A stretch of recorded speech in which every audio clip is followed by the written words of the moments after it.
Tom Riddle entered the world through an imitation of one of the most powerful forces in the series, love. His mother used a love potion to create affection that did not naturally exist.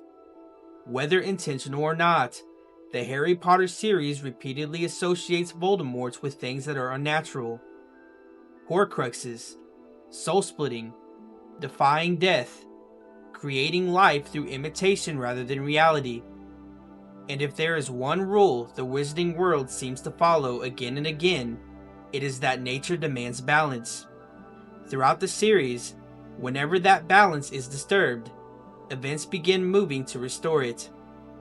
Prophecies emerge, coincidences pile up, characters make unlikely choices, and over time, those choices form chains that repeatedly push Voldemort towards defeat. Which raises an interesting possibility. What if Voldemort never truly stood a chance? Not because he wasn't powerful, but because the moment the imbalance was created, the correction had already begun. The first major correction arrives in the form of prophecy, a prediction that speaks of a child with the power to defeat the Dark Lord. But perhaps the most remarkable part isn't the prophecy itself, it's who overhears it. Of all the Death Eaters in Voldemort's service, it is Severus Snape who overhears the prophecy and carries the information back to his master. A man secretly in love with Lily Potter. A man whose future choices will ultimately help bring Voldemort down. Voldemort hears only part of the prophecy, yet his response changes everything. He chooses Harry Potter. He triggers Lily's sacrifice. He marks Harry as his equal. And in trying to prevent the prophecy from coming true, he creates the very circumstances that allow it to happen. The first chain is set into motion. Years later, another chain begins with a choice. During Harry's first year, the Sorting Hat offers him a place in Slytherin. Harry refuses and is placed in Gryffindor. At the time, the moment seems insignificant, but years later, that choice becomes critical. Deep beneath Hogwarts, Harry enters the Chamber of Secrets. Fawkes arrives, and the Sorting Hat appears. And from that hat emerges the Sword of Gryffindor. Harry uses the sword to defeat the Basilisk. At first, it appears to be nothing more than a victory. But years later, we learn something important. The sword absorbed Basilisk venom, one of the few substances capable of destroying Horcruxes. Suddenly, a choice made during Harry's first year becomes connected to Voldemort's eventual defeat. Harry chooses Gryffindor. The sword appears to Harry, who is a worthy Gryffindor. The sword absorbs venom. Horcruxes become vulnerable.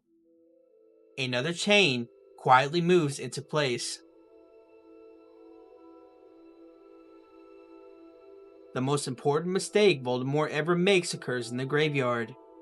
Determined to overcome Lily Potter's sacrifice, he uses Harry's blood during his resurrection.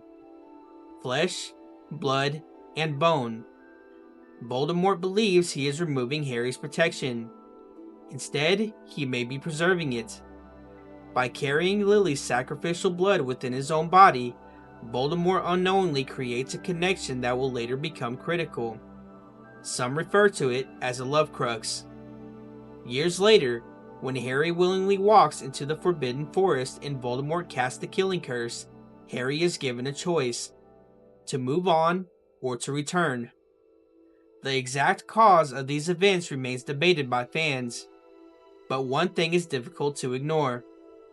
The connection formed in the graveyard appears to play a crucial role. The moment Voldemort believes he has become stronger may actually be the moment his defeat becomes inevitable.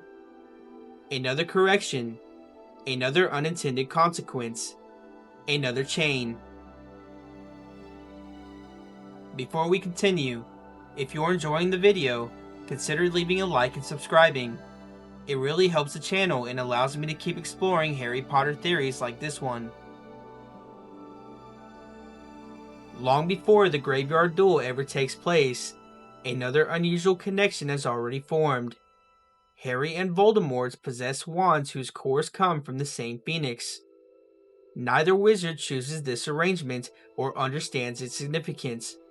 Yet when they finally duel in the graveyard, the connection activates. Priori incantatem. The spells connect. Voldemort loses control of the encounter. The echoes of his previous victims emerge, and Harry is given time to escape. Once again, a situation that should have ended in Voldemort's victory somehow produces the opposite result. Another coincidence, another connection, another chain that neither wizard could have anticipated.